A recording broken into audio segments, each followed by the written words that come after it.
E ontem eu vi uma reportagem, uma análise do Leonardo Sakamoto, que é jornalista ali do portal UOL, dizendo que cerca de 48 mil pessoas tiveram voto anulado porque eles digitaram 13 na urna. Ou seja, pessoas que teriam votado, o Boulos teria ficado em primeiro lugar, gente. Olha só que coisa. Então, assim, é triste ver o grau de desinformação, né? O PT, claro, desde que houve a redemocratização do Brasil, o PT sempre teve um candidato ou uma candidata à Prefeitura de São Paulo. Então, o PT já elegeu a nossa querida Luísa Erundina, a Marta Suplicy e o Fernando Haddad. Agora, né, o PT faz essa aliança com o PSOL. Então é muito importante, sim, divulgar o número 50, porque, pelo amor de Deus, o Boulos perdeu aí cerca de 48 mil votos. Isso é uma coisa muito séria. O Boulos teria ficado em primeiro lugar. Isso, simbolicamente, teria sido muito importante.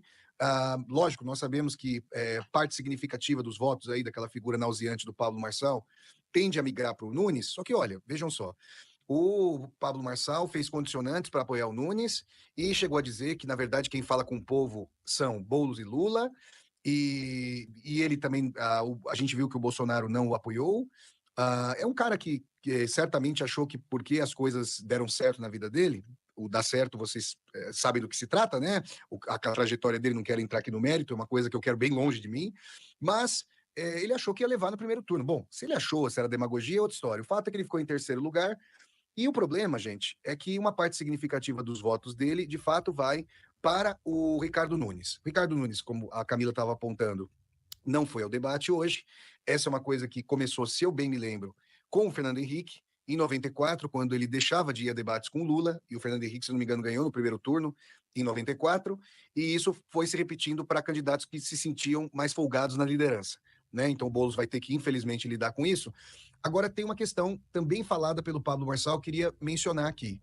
O Pablo Marçal disse uma coisa que tem, a despeito de ser ele, lucidez no seguinte sentido: parte significativa dos eleitores que concedeu o voto a ele, dessa parte que concedeu o voto a ele na periferia, é uma parte de eleitores do Lula em 2022. Isso significa, pela visão do Marçal, que esses eleitores podem votar no Boulos. E aí eu estava assistindo agora há pouco a parte do Bom Dia 247, com o Alex Sonic e o Florestan Fernandes Júnior e o Aquiles Lins, hoje, né? E o Sonic falava uma coisa importante, qual seja, a mudança na estrutura do trabalho, no mercado de trabalho, e ele citava até a região do ABC Paulista, de onde eu venho, né? Eu sou de São Bernardo do Campo, não nasci lá, mas vivi a vida toda, metade da minha vida lá em São Bernardo. Gente, o meu irmão, ele fez escola técnica estadual, a ET, buscando emprego na indústria. Né? Boa parte da classe trabalhadora lá buscava essas escolas técnicas estaduais, o Senai, as ETs, a Escola Técnica Industrial, pela quantidade de emprego que a indústria gerava. E as indústrias hoje estão robotizadas e automatizadas. Boa parte dos trabalhos tem envolvido aquilo que a gente chama de precarização, uberização, atomização, individualização. E isso gera uma estrutura de não sindicalização, isso gera uma dificuldade para a regimentação da classe trabalhadora, que hoje é classe precarizada, não é mais proletariado, mais precariado. Isso gera uma identificação com estruturas e o chamado empreendedorismo, ainda que a pessoa não tenha nada para vender, a não ser a sua força de trabalho. Isso tem mudado a consciência de si para si dos precarizados. Então, eu ouvi pegando Uber e indo para o aeroporto, dirigindo pela cidade, eu ouvi críticas ao Guilherme Boulos, que por parte dos motoristas, que são trabalhadores, mas que se veem como empreendedores, no sentido de o Estado absorvendo aspectos de MBL, Movimento Brasil Livre, absorvendo críticas que vêm da direita dita liberal, que a gente sabe que são críticas nocivas à proteção dos direitos, no sentido de que o Estado seria burocrático, no sentido... Vejam, é uma conta, gente, que a gente deve levar em consideração. Imaginem só, você tem aí dados muito importantes do IBGE, dando conta de que são 102 milhões de empregos criados, tem uma ocupação recorde da série histórica no Brasil. Isso é fundamental. Agora vamos entender. Como é que se mantém o SUS? Com impostos. Se você tem, de um lado, a manutenção do SUS, que é muito importante para a democracia brasileira, mas de outro, informalidade no emprego, sem pagamento dos impostos, vocês entendem que a conta não fecha, não? Vocês entendem que você tenha um serviço público que precisa ser financiado. Você não faz o imposto progressivo no Brasil porque a direita não deixa passar isso no Congresso.